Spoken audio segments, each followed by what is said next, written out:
Jadi kalau ditutup berarti berubah menjadi pipa organa tertutup. Ditutup, ditiup menghasilkan frekuensi nada atas kedua. Nada atas kedua berarti N-nya 2.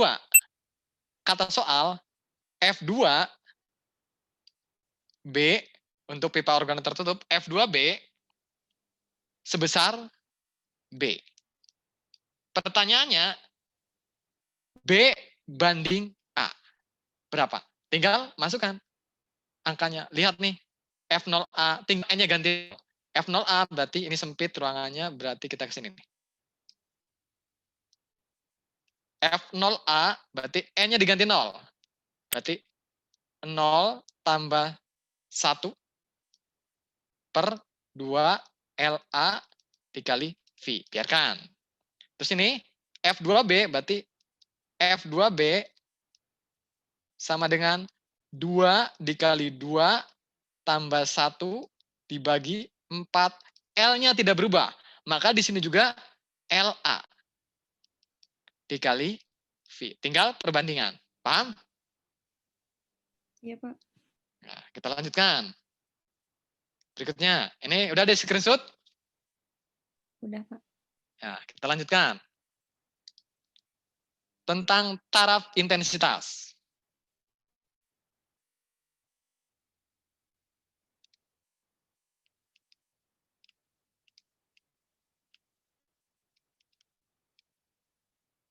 Secara definisi, taraf intensitas itu didefinisikan sebagai 10 dikali log intensitas satu sumber dibagi intensitas ambang pendengaran. Nanti di kalimat soal sudah ada di sini itu. Intensitas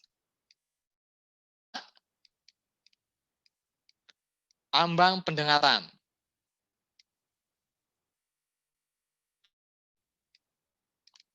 Ini oleh satu sumber. Kalau beberapa sumber nanti bentuknya ada perubahan. Ini jadi taraf intensitas oleh satu sumber.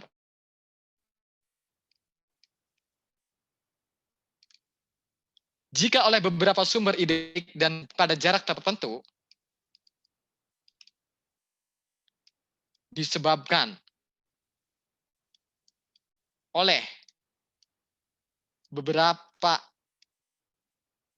sumber identik dan pada jarak tertentu,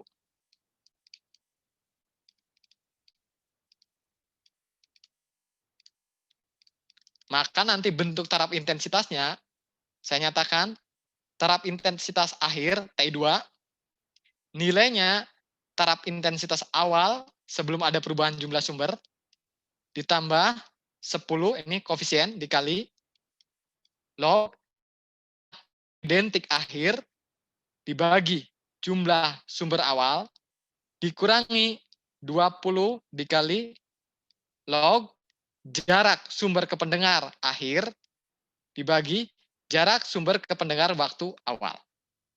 Jadi tergantung keadaannya, bila mana jumlah sumber dan jarak sumber ke pendengar berubah, maka semua faktor dalam perhitungan ini dimasukkan. Seandainya hanya jumlah sumber saja yang berubah, maka faktor di belakang 0. Sebab R1 sama dengan R2, tidak berubah. Log 1, 0. 0 dikali berapapun, hasilnya 0. Contohnya, kita terapkan di dalam soal. Pada jarak 10 meter di dalam soal, waktu awal jaraknya 10 meter. Dari sumber ledakan mercon terdengar bunyi dengan taraf intensitas 40 desibel. Itu artinya waktu awal jaraknya 10 meter, dengar kondisi awal ini sebesar 40 desibel. Kalimat berikutnya, jika ada 10 mercon yang meledak secara bersamaan, jadi bila mana ada sumber identik sebanyak 10 sumber dengan kondisi awalnya 1, maka taraf intensitas yang dihasilkan pada jarak 10 meter dari ledakan tersebut sebesar titik-titik. Untuk jarak akhir yang tetap tidak berubah 10 meter, ini kejauhan M-nya. Pertanyaan TI2-nya berapa? Nah, itu. Tinggal kita lihat. Jaraknya tidak berubah. Maka log R2 per R1, R2-nya 10, R1-nya 10, 1. Log 1, 0. Sehingga dengan kondisi demikian, maka yang berubah hanya jumlah sumber. Maka TI2 yang ditanya TI1 sudah ada kondisinya tambah 10 dikali log jumlah sumber di detik akhir dibagi awal. Dapatkan angkanya. Berapa tuh? Bisa kan diterka?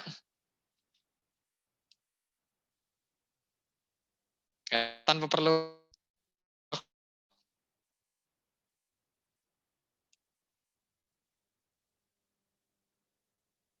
ada yang bisa menyebutkan? Berapa angkanya? Dapatnya?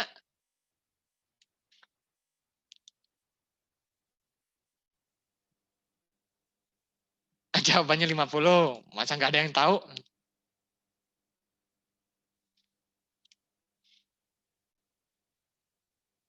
Kita tanya Dika dulu. Dik, ada lagi yang tanyakan, Dik? Kalau lensa sama aja kayak cermin atau. Nah, ada sedikit perbedaan.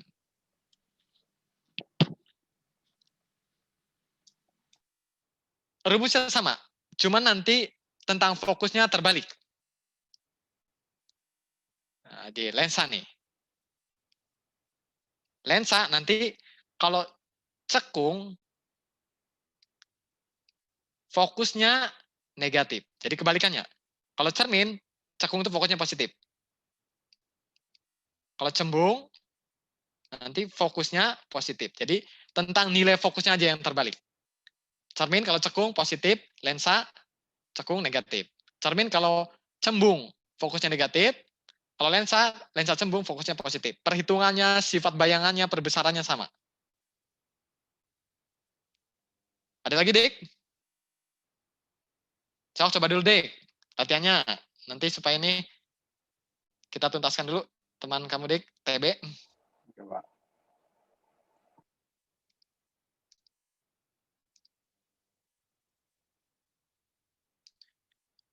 Ini adalah A5, Kela, Tertianda, semuanya TB semua? Nggak ada yang SMA lain? Iya, Pak. Ya, kalau nggak ada, kita lanjutkan. Soalnya khawatir ada SMA yang lain, nanti tidak diakomodasi. Kita lanjutkan. Ini udah ya, di screenshot. Tinggal nanti lanjutkan angkanya. Kita lanjutkan. Ini tentang rangkaian listrik.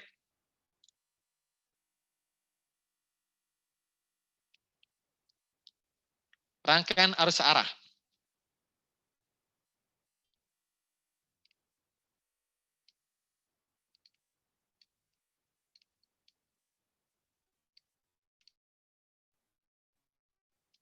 Saya gambarkan dulu rangkaiannya. Simbol baterai, kalau kutub negatif ini pendek, positif panjang.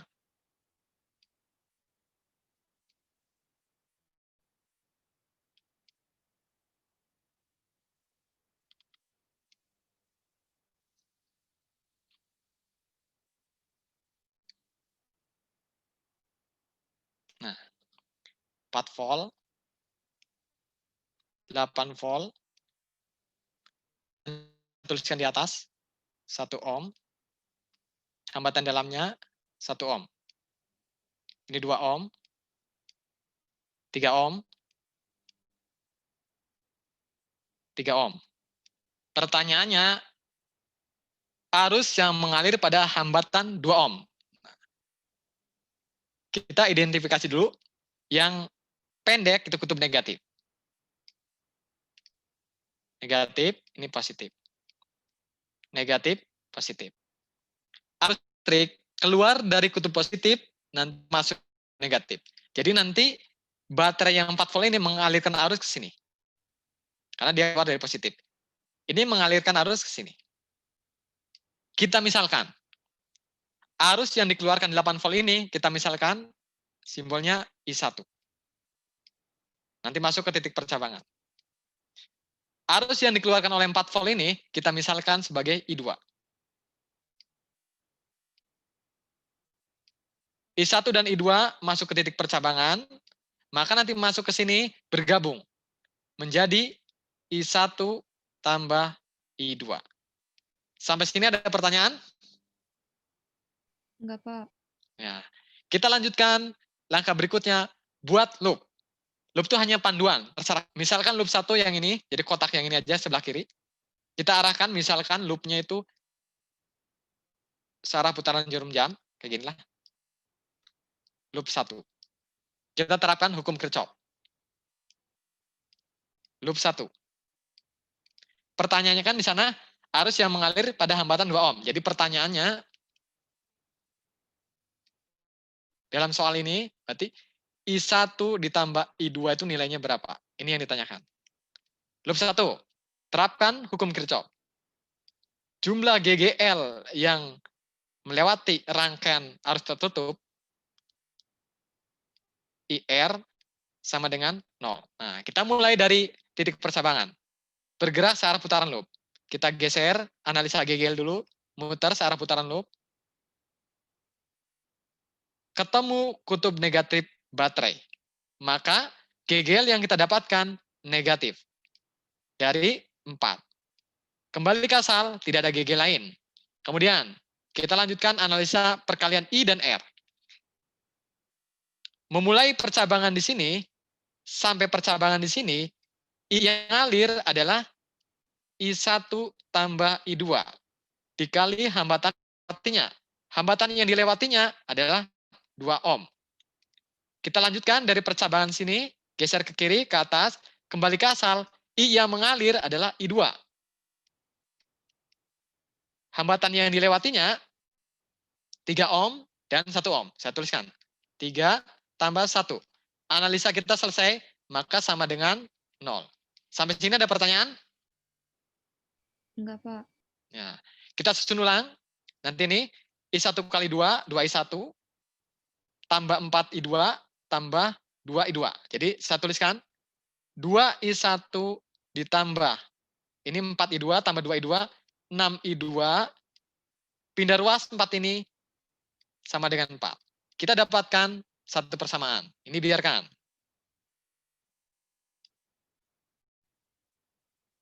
Ini persamaan 1 katakan.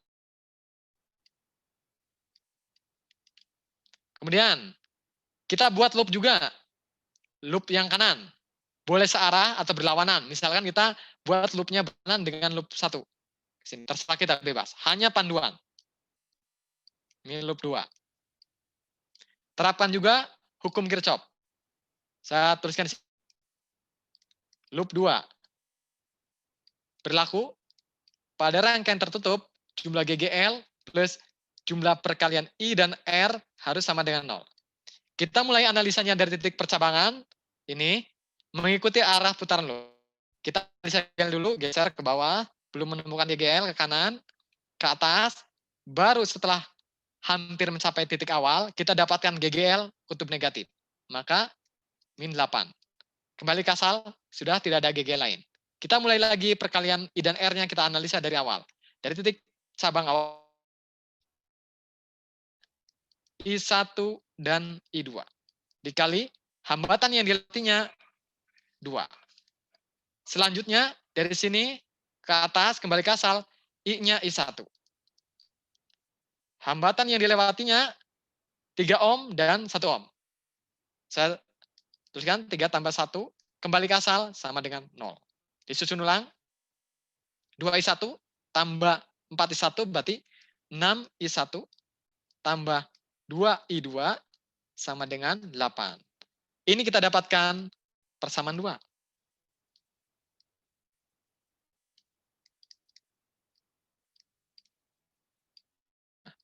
Ketika kita dua variabel terdapat pada 2 persamaan, maka kita bisa selesaikan boleh pakai substitusi atau eliminasi. Paham? Selanjutnya langkahnya Paham, tinggal Pak. persamaan 1 dan persamaan 2 eliminasi untuk mendapatkan I1 dan mendapatkan I2. Sehingga kita bisa jawab I1 tambah I2 nilainya berapa. Paham? Iya, Pak. Ya, nanti lanjutkan sendiri. Kita lanjutkan. Lembaran berikutnya, lembaran berapa nih? Nomor 10. lembaran 10. Kita lanjutkan. Kuat medan listrik pada titik P akibat muatan Q1 dan Q2. Saya gambarkan dulu. Ini tentang medan listrik.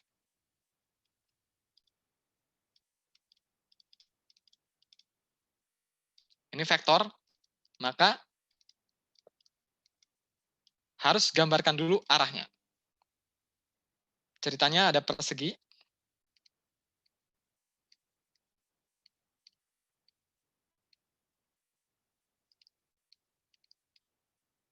Tidak ada keterangan. Ini ada muatan positif katanya. Q1 sama dengan 0,8 Coulomb.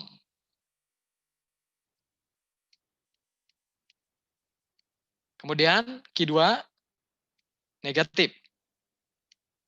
Q2 sama dengan min 3,2 mikrocoulomb.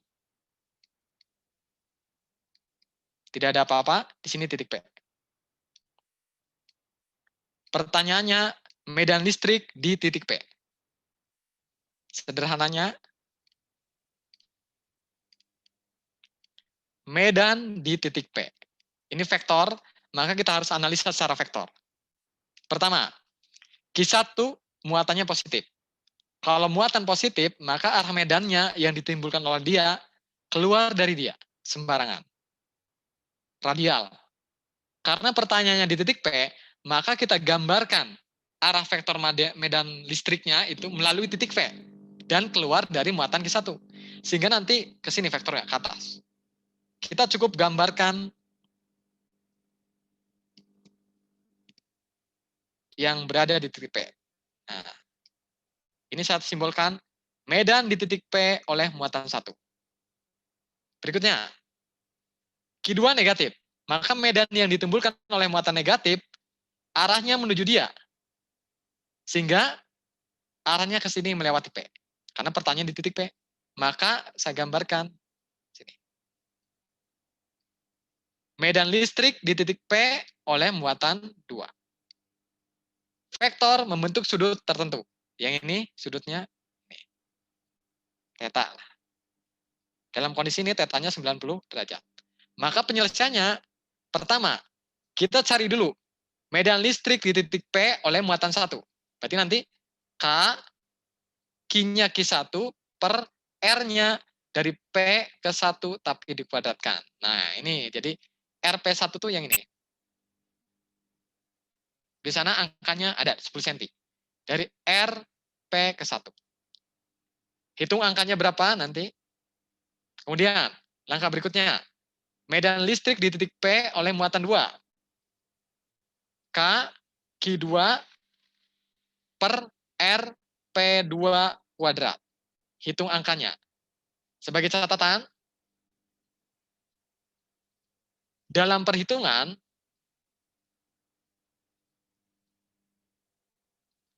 tanda muatan tidak disertakan. Tanda muatan hanya untuk menentukan interaksi. EP2 berapa? Nanti RP2 berarti kalau kita diagramkan dari P ke muatan 2. Ini. RP kedua. Nah ini. Jadi angkanya sudah ada di sana, tinggal masukkan. Maka terakhir resultan vektor. Ini bentuk umumnya. Medan listrik di titik P akar, karena vektor nih.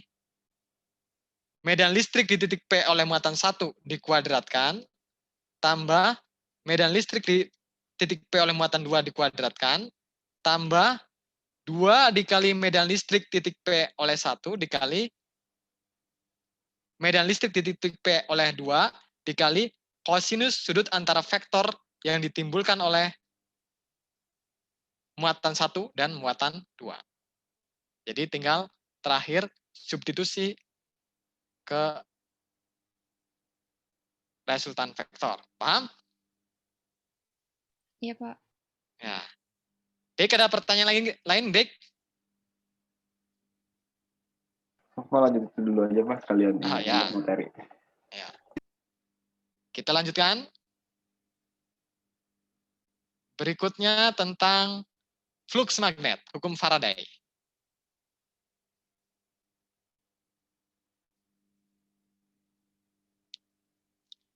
Hukum Faraday. Ini tentang hukum Faraday.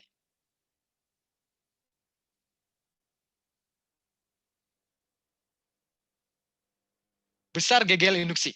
Kita jadi nih, GGL induksi nilainya negatif lilitan dikali laju perubahan flux terhadap waktu. Kalau secara operasional itu turunan. Kalau secara pengertian, laju perubahan flux terhadap waktu.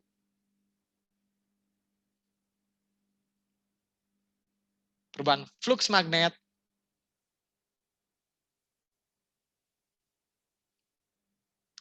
terhadap waktu. Sekarang kita terapkan. Di dalam soal, flux magnet pada suatu kumparan memenuhi persamaan demikian. Dengan flux dalam 1 Weber dan T dalam sekon. Besar GGL induksi saat T sama dengan 1 sekon. Tinggal terapkan. GGL induksi, suatu kumparan tidak ada keterangan berapa lilitannya, kita anggap 1 lilitan. Dikali turunan terhadap waktu atau laju perubahan flux terhadap waktu, fluxnya sendiri 0,01 T pangkat 3 dikurangi 0,2 T kuadrat plus 5. Kalian sudah belajar diferensial atau turunan, tinggal operasional turunan. Maka nanti min hasilnya, saya tuliskan 0,03 T kuadrat dikurangi 0,4 T. Benar? Benar salah? Benar, Pak. Tinggal masukkan. Pada T sama dengan 1 sekon, sesuai dengan keterangan soal, maka GGL induksinya min 0,031 dikuadratkan, min 0,4 dikali 1. Tinggal selesaikan. Berapa? Nanti besarnya berapa? Angkanya saja. Rangkaian arus bolak-balik ini perlu lembaran tertentu, maka saya ganti slide. Karena ini panjang nanti. Rangkaian seri RLC. Sampai bawah sama. Ada 2 soal. Pertama, rangkaian seri RLC. Disebut seri RLC karena dia mengandung R, L, dan C yang tersusun seri. Kemudian dihubungkan dengan sumber arus bolak-balik. Ini simbol R, ini L, ini C, ini arus bolak-balik. Di sana keterangannya. Di dalam soal. Ini 60 ohm. Kemudian 260 milihenry.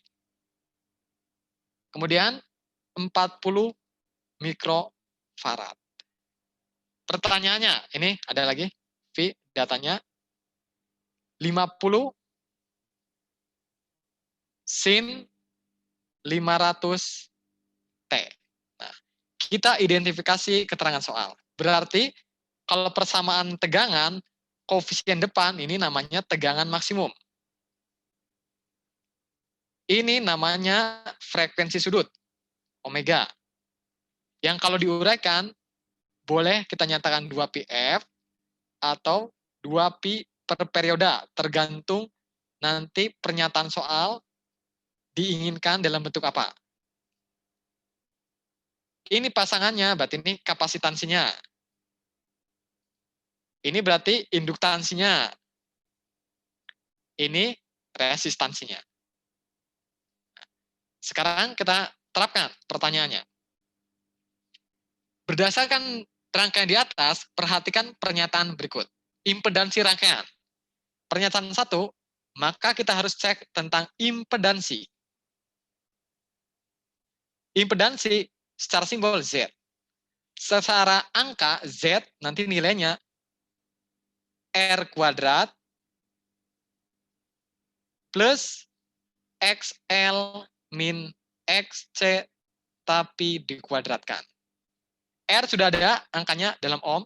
Di sini ada XL, belum ada. XL nanti dalam keterangan soal ataupun dalam istilahnya reaktansi induktif. Nah,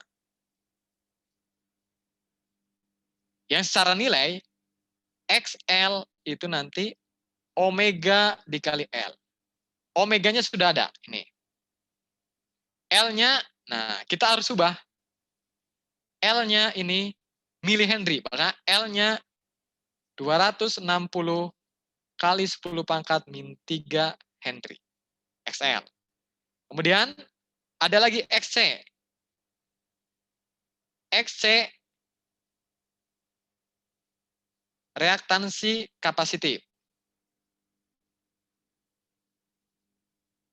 Kalau secara nilai nanti XC itu 1 per omega dikali C. Omeganya sudah ada, ini sama.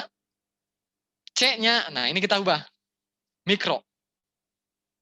Maka C-nya nanti 40 dikali 10 pangkat min 6 farad. Dapat nilai XL. Dapat nilai XC. Maka kita dapatkan nilai impedansi.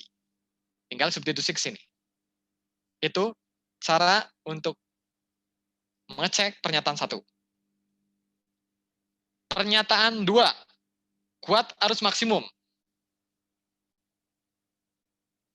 Arus maksimum pada rangkaian, arus maksimum tinggal nilainya V maksimum dibagi impedansi.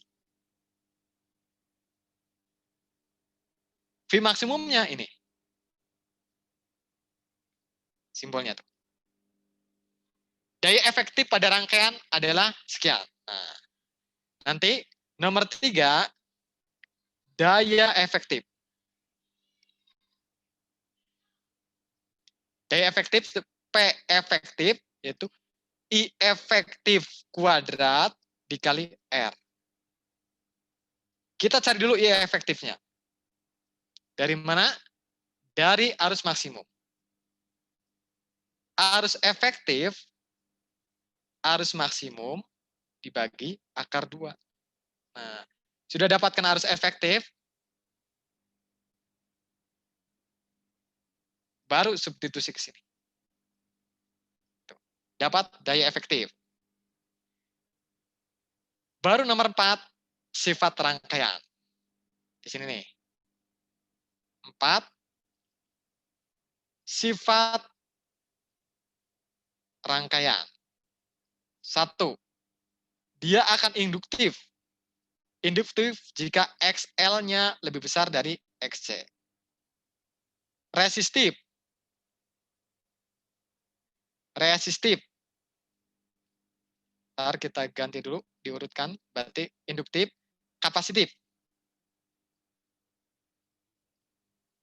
Kapasitif jika XL-nya lebih kecil dari XC. Jadi dominannya C.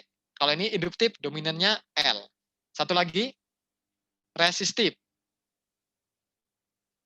Resistif jika XL-nya sama dengan XC. Paham?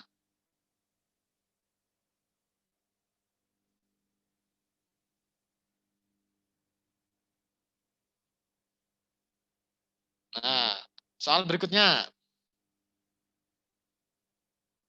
Sama, ini rangkaian RLC juga.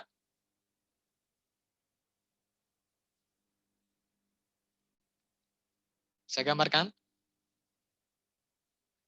R, tahapannya sama seperti tadi.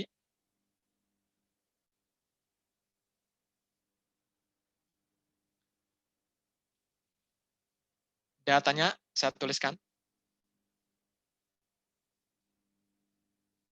120 volt untuk frekuensi sudut 125 rad per sekon. Ini R, katanya 8 ohm. L, 32 milihenry. C, 800 mikrofarad. Maka kalau kita lihat, ini rad per sekon. Berarti ini menyatakan omega. Pertanyaannya, beda potensial antara titik B dan D. B di sini, D di sini. B, D. Pertanyaannya,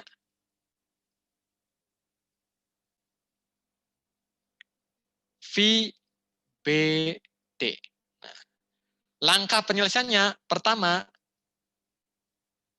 cari XL, yaitu omega dikali L. Kemudian, cari XC, 1 per omega kali C. Cari impedansi, cari Z, akar R kuadrat plus XL min XC dikuadratkan. Cari I, V per Z. Nah, sudah kita melakukan tahapan ini, maka VBD, maka I antara B dan D terletak L dan C. L dan C maka dikali akar XL min XC tapi dikuadratkan.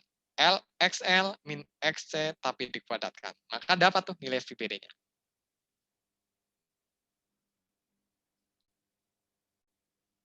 Ada pertanyaan?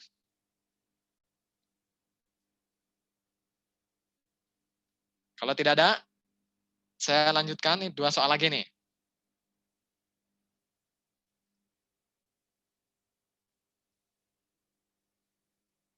Ini reaksi inti.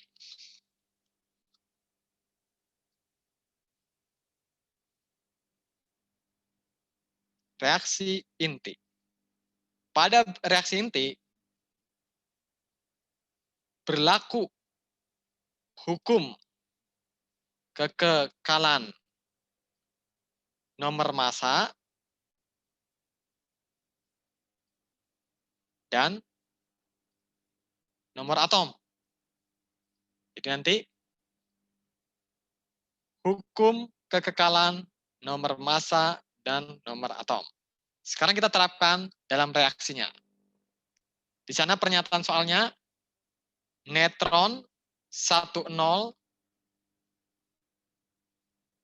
digunakan untuk menembak inti uranium 23592 yang menjadikan unsur berikutnya terbentuk. Molybdenum 103 42 dan SN 131 50 disertai pemancaran partikel X. Tidak tahu X-nya apa, kita misalkan notasinya ini A, B. Pertama, kita identifikasi nomor massa. Kekekalan nomor massa. Sebelum reaksi, nomor massanya 1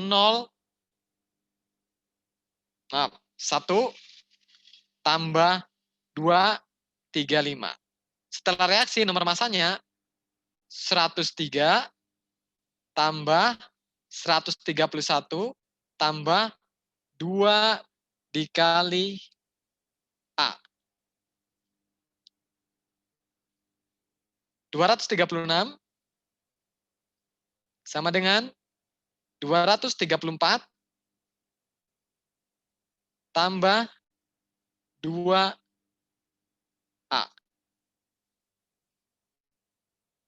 Maka kita dapatkan A-nya nilainya 1. Berikutnya, kekekalan nomor atom.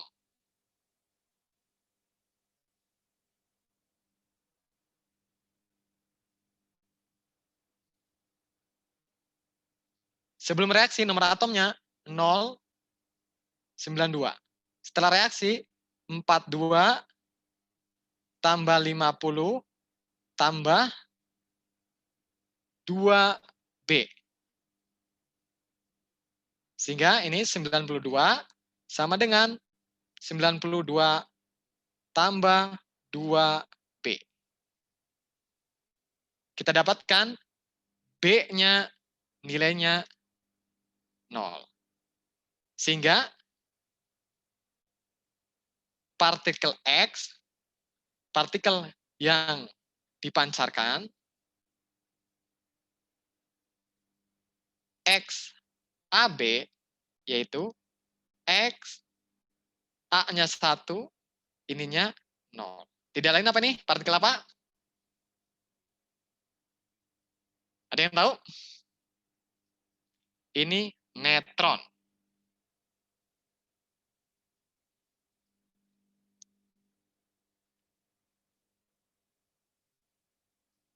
Satu lagi.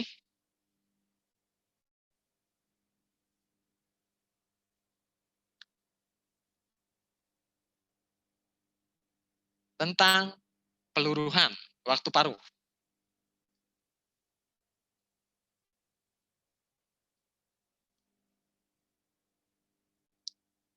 Jumlah zat sisa nilainya jumlah zat awal setengah pangkat waktu proses dibagi waktu paruh. Ini jumlah zat sisa.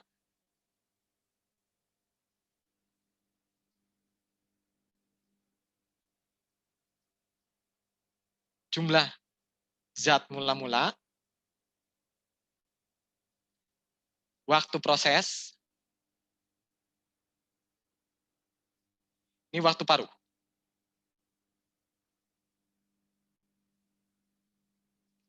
Nah, sekarang kita terapkan ke bentuk soalnya. Kalimatnya. Waktu paruh dari 22 natrium 2211 adalah 2,6 tahun. Jadi keterangan soal. Waktu paruhnya 2,6 tahun.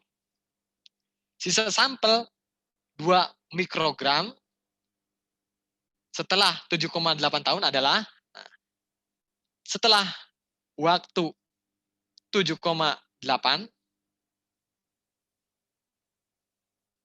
tahun, bila mana awalnya terdapat 2 mikrogram, sisanya tinggal berapa? Kira-kira begitu pertanyaannya. Tinggal masukkan. Berarti nanti sisanya awalnya 2 mikrogram, setengah pangkat, waktu prosesnya 7,8, waktu paruhnya 2,6. Berarti ini 2 mikrogram setengah 7,8 bagi 2,6, 3. Sama juga nanti 2/8 mikrogram. Atau 1/4 mikrogram. Ada pertanyaan?